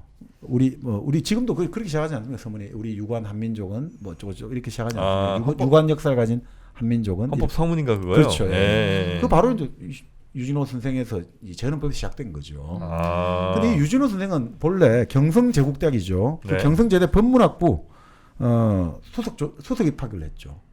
수석 입학을 그래요? 했고, 그러니까 그때 예전에 한번 그런 이야기 많이 했잖아요. 경기고등학교 3대 천재. 아, 네네네. 이분이 이제 경성고보 출신이란 말이죠. 그래서 뭐 경성고보 뭐 3대 천재 중에 하여튼 무조건 첫 번째를 차지한 사람이 유진호 선생이에요. 아, 그래요? 네. 왜냐하면 이분이 실제로 소설도 썼단 말이죠. 김강사와 T 교수라고 이 소설을 썼거든요. 이거 유명한 소설 그렇죠, 아니에요? 그렇죠. 맞습니다. 네. 동반자 작가 들어보셨죠? 아니요? 그러니까 일제 때 프롤레타리아 문학 있잖아요. 네. 여기에 사회주의 문학에 완전히 자기가 사회주의 문학가는 아니지만 그 사회주의 문학 그 이념에 동조하는 사람을 동반자 작가. 네. 그 이호석 작가도 본래 동반자로 시작했어요. 그 메밀꽃 피무려. 메밀꽃인데 동반자 작가로 처음 아, 시작했어요. 그래요? 그러니까 같이 또 아주 친한 친구였죠. 이효석하고. 이분이 또 이효석하고 아주 친한 친구였어요. 그러니까 이분은 대학 다닐 때부터 경성제대 예과에 수석으로 입학하고 법문학부를 수석으로 졸업했어요. 네. 네. 그러니까 계속 수석 인생이고 수석 인생. 네. 글도 잘 쓰고 음. 아까 말씀드린 김강사 T 교수 이런 것들은 그 지식인들의 아주 그쵸. 졸렬함 이런 거 있죠. 네. 그러니까 김강사가 이거 아부를 해야지 자기가 자리를 얻는데 어떻게 해야 되지 어떻게 해야 하다가 나중에 보니까 T 교수가 이미 그죠. 다 이제 아부하고 다 게임 딱 끝내놨더라 이거죠. 그런 지식인들의 어떤 그런 것들을 졸렬함을 좀 많이 다루고도 있고. 네. 자 그렇게 했는데 그 이분 같은 경우가 이제 결국 물론 이제 친일파 약간 뭐 그런 이야기도 좀 있었습니다. 아, 그래요? 약간 뭐 그런 것도 좀 있었습니다. 친일 활동을 했다 이런 것도 나옵니다. 네, 뭐 그건 분명히 있었고 그렇지만 네. 창씨개명 끝까지 하지 않았다. 네, 창씨개명 하지 않았다. 그건 분명히 밝히고 있고요. 네. 근데 이분이 이제 보성 전문에서 오랫동안 가르쳤어요. 그게 이제 고려대학이 됐잖아요. 해방 이후도 이제 고려대학에서 오랫동안 그 활동을 하셨죠. 그런 다음에 이제 박정희 정권 때 야당 당수를 했어요. 야당 당수. 아, 그래요? 네, 박정희 정권하고 대항하는 야당 당수를 했는데, 자 그런 정말 다양한 분야에 정말 우리 치면 르네상스적인 지식인이죠. 문학, 법학 그리고 현실 정치에 뛰어들고 교육 행정에도 뛰어들고 온갖 걸 다 하셨으니까 천재는 천재죠. 네. 근데 이분의 가장 큰 역할은 결국 우리가 지금 남아 있는 것은 결국 재헌헌법을 기초하는데 주도적 역할을 했다는 거죠. 그래서 결국 이분이 그 재헌헌법이 사실은 우리가 정말 잘 만든 헌법이라고 보거든요. 네, 네, 네. 그게 보면 있잖아요. 단순하게 이게 다른 나라들은 다른 다른 나라가 만들어줬단 말이죠. 근데 우리는 만들었단 말이에요. 어떻든 간에. 우리가 어떻든 간에 만들어냈다는 거죠. 그래서 거기 보면 진짜 지금 좋은 거 다 있습니다. 단순한 자유민주주의뿐만 아니라 사회적 네. 기본권들 우리가 지금 말하는 예전에 나왔던 이익공유제 이런 거 있지 않습니까? 네. 네. 이런 것들도 사상이 다 들어가 있고 정말 사법권의 독립이라든지 위헌 법률을 위한 헌법재판 제도라든지 사회정의 실현을 위해서 경제적 자유를 좀 제한한다든지 농지개혁한다든지 이런 거 다 들어가 있어요. 정말 그래서 어떤 분이 그런 이야기예요. 해방 이후 60년대까지 네. 어쨌든 간에 북한이 73년까지인가요? GDP나 이런 게 높았단 말이에요. 네, 네, 네, 네. 인구가 작아도. 그런데 지금에 있어 가지고 우리가 천냥지차가 돼버렸잖아요. 네. 우리가 진짜 저 뭐 위에 있다면 북한은 저 바닥에 있잖아요. 이것이 차이가 빚어진 근본 원인이 뭐냐 이거죠. 그 근본 원인은 바로 헌법에 있다는 거예요. 헌법? 헌법이 결국 좌우했다는 거죠. 헌법에 있는 민주주의와 시장 경제의 질서가 결국 우리의 발전을 이끌어냈고 북한의 헌법은 결국 그 민주주의와 그 경제를 제대로 못 담아냈기 때문에 지금 네. 저렇게 됐다는 거죠. 그래서 헌법이 가장 상위 개념이거든요. 그걸 만든 사람은 결국 유진호 아니냐 이거죠. 네, 네, 네. 근데 재미있는 게 북한 헌법을 만든 사람도 유진호의 후배예요. 아, 그래요? 유진호의 1년 후배, 경성제대 법문학부 1년 후배 최용달이 북한 헌법을 만들었거든요. 근데 그 북한 헌법 물론 72년에 이제 수정이 되죠. 네. 수정이 되고 지금은 또 한번 수정되고 해가지고 북한 헌법은 지금 마르크스 레닌이라는 이름이 사라졌죠. 참 이게 비극이죠. 김일성 주체가 네, 이래 돼버린 거예요. 김일성 헌법이, 김정일 헌법이 돼버린 거예요. 그러니까 애초에 북한 헌법을 기초한 사람도 바로 유진호. 그러니까 이 네. 경성제대 법문학부가 남북한 헌법을 다 말아먹은 거죠. 어떻게 보면. 자 그렇게 했는데 말아먹었어요. 네. 사실 처음에 내각제로 초안을 잡았거든요. 근데 이승만이 대통령이 되고 싶어갖고 또 반대를 해가 네. 대통령제로 바뀌게 됐고, 그 다음에 이게 결국은 우리가 보통 그냥 공화국이다 하면 되거든요. 대한민국은. 네. 근데 우리는 민주공화국이란 말을 써요. 지금도 이제 대한민국 민주공화국이다 이런 말을 써요. 그쵸. 일조일항이죠. 그렇죠. 또 북한도 재밌는 게 북한의 정식 국호 명칭이 뭐냐면 조선민주주의 인민공화국이에요. 그렇죠, 그렇죠. 민주주의 공화국이란 말 꼭 써요. 그 다른 나라는 공화국 쓰거든요. 왜 이렇게 민주공화국을 이렇게 좋아할까? 그러니까 이제 유진호 선생은 여기에 대해서 국체는 공화국이고 정체는 민주국인인데 그걸 합쳐가 민주공화국이다. 정치 체제는 민주주의고 네. 국가 체제는 공화국, 군주국이 아니라는 거죠. 귀족국이 아니라 모든 국민이 다 주인이니까. 그래서 이제 이런 말을 좋아해요, 우리는. 사실 공화국이란 말을 해도 충분할 수 있는데. 네. 이렇게 보통 간판 긴 경우가 네. 썩 그렇게 아름답지 않은 경우들이 많긴 한데. 네, 네. 뭐 그런 다음에 아까 말씀드린 대로 정치의 자유민주주의 요소가 있지만 경제 사회적인 측면에서는 사회민주주의 요소. 그래서 우리가 지금 뭐 김종인 대표도 그런 이야기 했습니다만 그 87년 헌법 개정할 때 네. 경제 어떤 균형 발전이라든지 네. 이런 것들이 들어가고 안 들어가고 엄청 중요한 겁니다. 아. 왜냐하면 그거를 근거로 해야지 법률이 만들어질 수 있거든요. 하긴 그렇죠. 모든 법들이 다 예를 들면 문제가 있다고 생각하면 네. 헌법의 기초에서 이게 맞냐 틀리냐를 보니까 그렇죠. 헌법이 굉장히 중요하죠. 그렇습니다. 만약에 이런 법을 만들었는데 우리가 뭔가 좀 뭐 균형 발전이라든지 좀 사회적 약자를 도와주는 법을 만드는데 그럴 때 만약에 헌법 소원을 낸단 말이죠. 헌법에 그런 규정이 없으니까 이 법은 위헌이다 하면 위헌될 수 있거든요. 네네. 그러니까 그런 면에서 이 헌법은 정말 중요하고 또 왜 중요하냐? 뭐 제가 법학자는 아니고 들은 풍월입니다만 대부분의 법들은 국민을 어떤 행동 반경을 제한한단 말이에요. 권리를 제한하고 의무를 부과하는 거예요. 아, 그쵸. 세금 내야 되고 뭐 군대 맞아. 가야 되고 교육을 받아야 되고 다 그런 식이거든요. 네. 헌법은 국민의 기본권을 보장하는 법이에요. 헌법이야말로 우리가 진짜 주인임을 알려주는 네. 그 법이 네네네. 그래서 가장 센 법이라 상위법이 되는 거예요. 국민이 우리가 이 나라의 주인임을 알려주는 법이 헌법이기 때문에 헌법이 제일 중요한 겁니다. 네네네. 그래서 바로 그 헌법을 만들었기 때문에 이런 것들에 있어가지고 또 유진호 박사의 친일 행적도 분명히 우리는 잊지 말아야 되겠습니다만 네. 또 이 헌법을 만들어서 오늘의 대한민국을 만드는 데 또 기여했다는 것 이것도 또 있어서는 안 되지 않을까 싶습니다. 어찌 보면 이분이 우리의 재헌헌법, 그러니까 헌법을 처음 설계한 분이면 네. 네.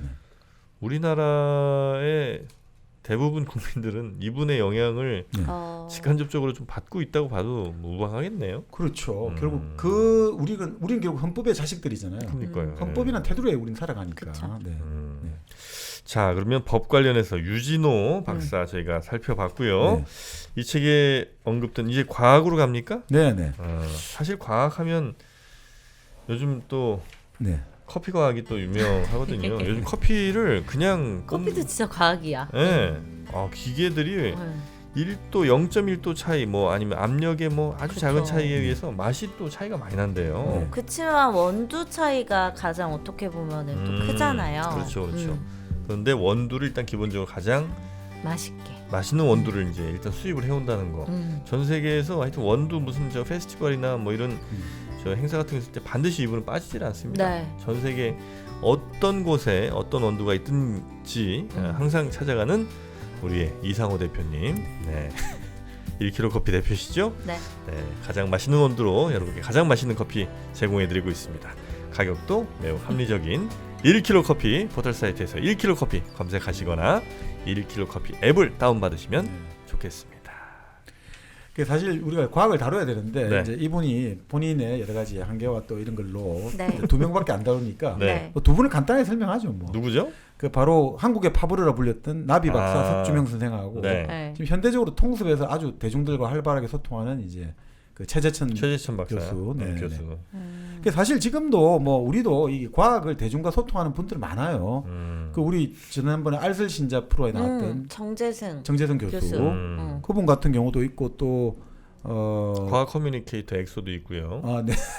그 과학자로 유명했던 이덕환 선생이라고 서강대 과학과 교수도 계시고 네. 또 예전에 진짜 고려대학교 물리학했던 김정엄 교수라고 아주 키가 자그마하신 분인데 돌아가셨는데 참 그런 분도 계셨고 지금은 또 젊은 분이 이제 장대익 선생, 네, 김대식 네. 선생 이런 장대익 선생은 진화론으로 유명하고요. 김대식 선생은 뇌과학 이제 브레인 이쪽으로 유명하고 또 뭐 이제 수학자로 유명했던 김용훈 교수도 작년에 올해 2020년에 돌아가셨구나. 근데 그분도 수학자이면서도 또 문명사 이런 데 아주 발이 넓은데 네. 또 많습니다만 이제 이 책에서는 이제 석주명 선생하고 최재천 두 분을 하시는 이 석주명 선생 같은 경우는 이 아까 우리가 그 말씀했잖아요. 김수영 시인의 여동생 네. 김수명 또 여사가 아주 활약을 해가지고 또 오빠의 이런 문학적 업적이 잘 이제 우리에게 보존되도록 노력했는데 사실 석주명 선생도 42에 돌아가셨거든요.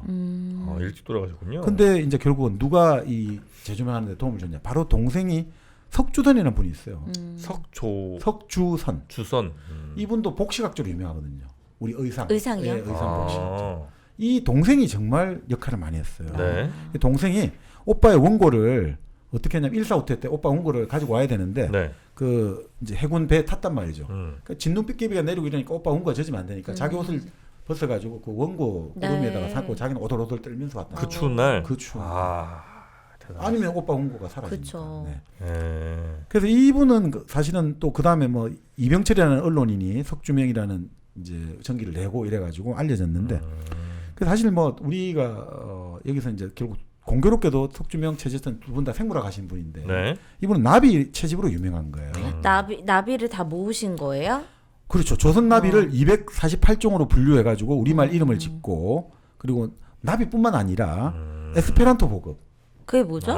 에스페란토 말이죠. 자메노프라는 사람이 만든. 네. 세계 공용어로 만들자 뭐 이랬던. 그렇죠. 언어가 있었죠. 네네. 바로 그 에스페란토 보급에도 앞장서고 또 제주도 연구에 앞장섰어요. 제주도요? 그러니까 우리가 예전에 왜 나폴레옹이 이집트 가가지고 이집트 학이 만들어지듯이 네네. 바로 제주도에 이분은 이 연구를 또 하셔가지고 제주도 네. 학이라는 것들을 만들어내고 그러니까 사실은 그 짧은 생애인데 1908년에 태어나가지고 그러게요. 결국 1950년 그 한국 전쟁 와중에 어떻게 참 돌아가셨어요? 예, 어떻게 참 시비에 말려가 돌아가셨다 이렇게 나오는데 예. 근데 그 짧은 세월에 특히나 네. 그 아주 격변의 시기에 네. 이런 학문적인 성과를 또 이뤄내셨군요. 그렇죠. 그러니까 이게 사실 우리가 말은 우리가 그 생물 분류하고 채집을 쉽게 보지만 그렇지 않거든요. 이거 하나하나씩 만들어내기가 정말 많은 노력과 정말 그 뭡니까 그 시간이 소요될 네. 수밖에 없거든요. 네네네. 근데 이제 결국 그 공로를 인정받아가 1964년에 건국 공로 원장을 받은 거죠. 근데 왜 하필 나비를 연구하셨을까? 그거에 대한 건 안 나왔겠죠? 그 나방보다 낫잖아. 나방보다 나비가 낫잖아. 아니 근데 생각해보면 우리 어릴 때 막 나비 그 되게 많이 채집하고 학교 다닐 때 네네. 그랬던 것 같긴 한데. 아 이분이 재밌는 네. 게 이렇게 나오네요. 이분이 일본에서 공부를 할 때 네. 박물과를 졸업했대요. 박물. 아 박물관 할 그렇죠, 때 그렇죠. 박물과요. 박물과. 그러다 보니까 1931년에 송도고보 지금 개성이죠. 거기 박물 교사로 취임을 했대요. 그때 박물 그 과목이 있었나 봐요. 네. 그게 하면서 사실 우리가 나비하면 또 그 표면 채집하기가 그쵸, 그쵸. 제일 대중화돼 있지 않습니까? 네. 그러니까 그렇게 한 거 아닌가 싶기는 합니다. 음. 그러니까 뭐 기본적으로 이 나비에 대해서 결국 연구를 하다가 나중에는 한반도는 물론 일본, 중국, 대만 나비까지 다시 이렇게 소개했대요. 그래서 결국 이 나비를 가지고 조선 지도와 세계 지도를 다 이렇게 분포를 표시하고 이런 것들 계속해서 연구를 많이 했고 네. 그래서 결국은 뭐냐 이렇게 나오네요. 결국 그 조선 나비 이름 유래기 이런 것도 내기도 하고 그러니까 대중적으로 그러니까 나비 이름을 재밌게 많이 지었네 본인이 직접. 그러니까 나비를 이렇게 지었네요. 가락지 장사, 흰 뱀눈 나비, 흰점 팔랑 나비, 흰줄 표범 나비, 각시 맨노랑 나비 네. 이런 식으로 나비 이름도 직접 명명하고. 순수 우리 이름으로. 그거 재밌네요. 진짜 42의 나이 정말 짧지 않은 생인데 네네. 학술 논저 128편, 기고문 180편, 위고집 8권 남겼다는데요. 엄청난 업적입니다. 대단하시네요. 네. 석주명 박사님. 네네. 네.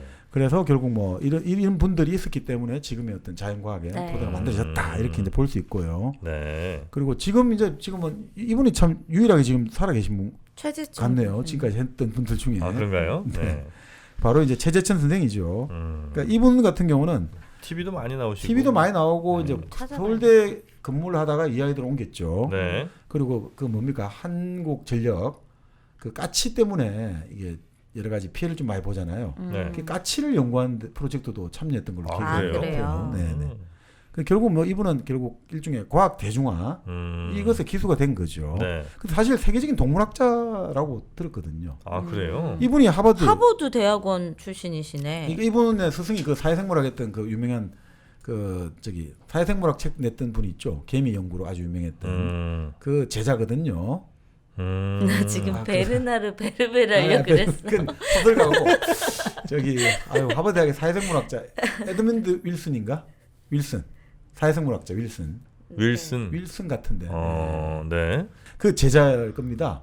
그래서 이분이 예전에 인문학자인 도정일 선생하고 대담인가요? 그 책을 통해 가지고 자연과학과 인문과학이 만나 가지고 정말 재밌는 그 한국 사회의 진짜 지적 수준을 보여주는 아주 수준 높은 대담집도 나오기도 하고 그 이분은 뭐 글도 잘 쓴단 말이죠 나름. 네. 그리고 글이 뭐 어쨌든 잘 우리가 소통하기 편한 글을 쓰니까 그 인기도 높으신 것 같아요. 네네. 그리고 이분 같은 경우가 실제로 그 뭡니까?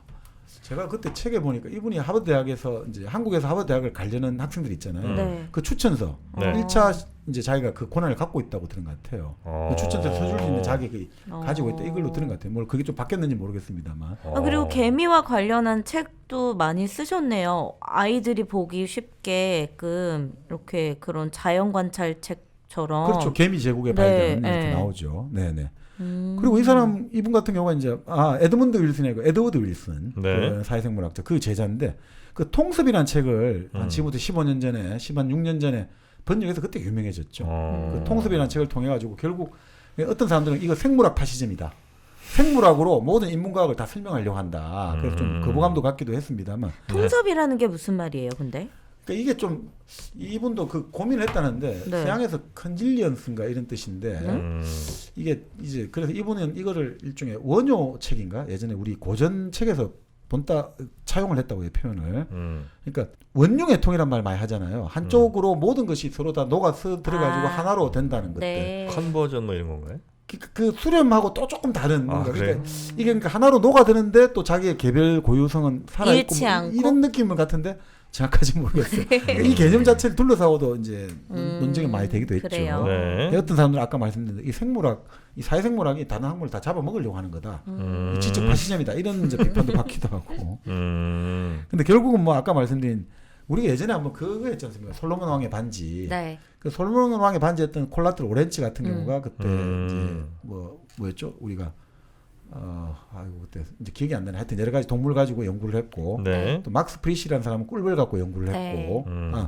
로렌츠는 그 각인 이론 거위 그것도 그죠? 거위가 아래서 깨어나가지고 처음 본 어떤 대상한테 네, 네. 엄마라고 하듯이 따라가고. 네. 그 콜라 로렌츠 그리고 막스 프리시는 꿀벌 연구도 하고 했는데 그 바로 에드워드 윌슨은 개미 연구를 한 거죠. 개미 연구. 그러니까 그 에드워드 윌슨이 그 개미 연구를 했고 그러다 보니까 또 이분도 뭐 개미 관련 개미도 하고 뭐 여러 가지 열대 우림에서 동물 행동학을 연구한 분이죠. 네. 그러니까 결국 이분 같은 경우는 이 책을 통해 가지고 결국 이제 공생이라고 해야 될까? 이 호모 심비우스라는 책도 썼는데 네. 이분이 그런 이야기를 해요.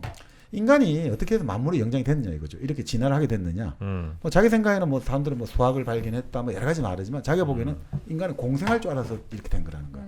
공생을 할 줄 알았기 때문에 우리가 농사를 지으면서 짐승들과 자연과 공생하는 법을 알았기 때문에 인간은 문명을 발전시킬 수 있었다 이렇게 보거든요. 그런 어떤 요즘 같은 좀 환경 파괴라든지 극단적 경쟁할 때 이분은 지금 그러니까 이런 공존이라든지 공생의 어떤 미덕 이런 것들을 많이 강조하고 있고 네. 그렇기 때문에 이분은 뭐 자연과학이나 인문과학이 좀 대화를 해야 된다는 거죠.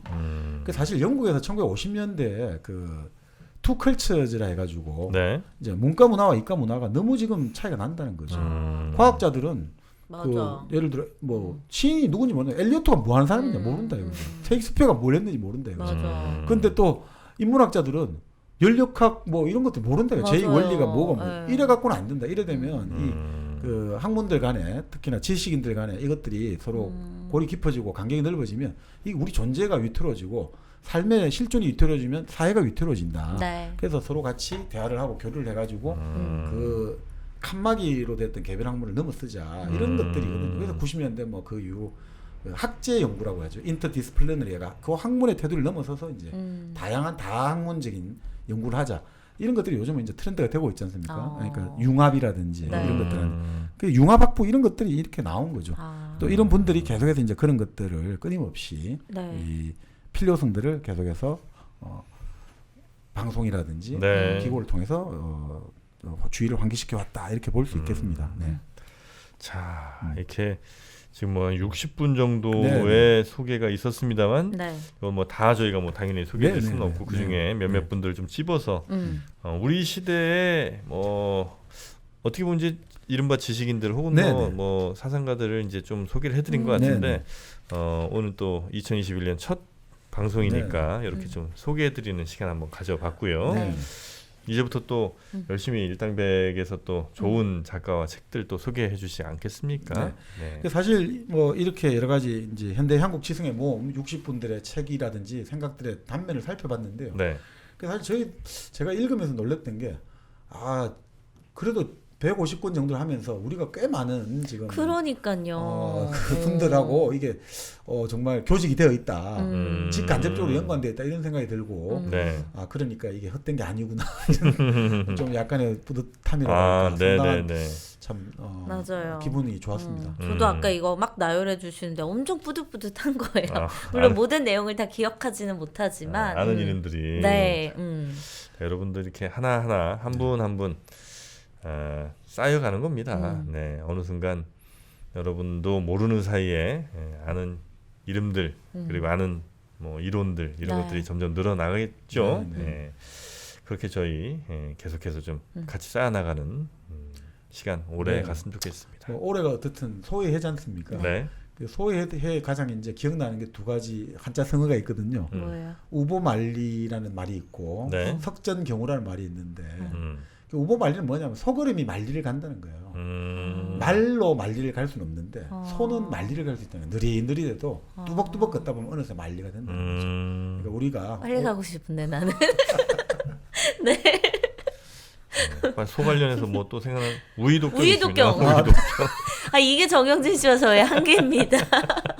아니 뭐 근데 또 우리 독경하지만 섞은 경우도 있지 않습니까? 섞은 경우는 처음 뭐냐면 들어요. 네.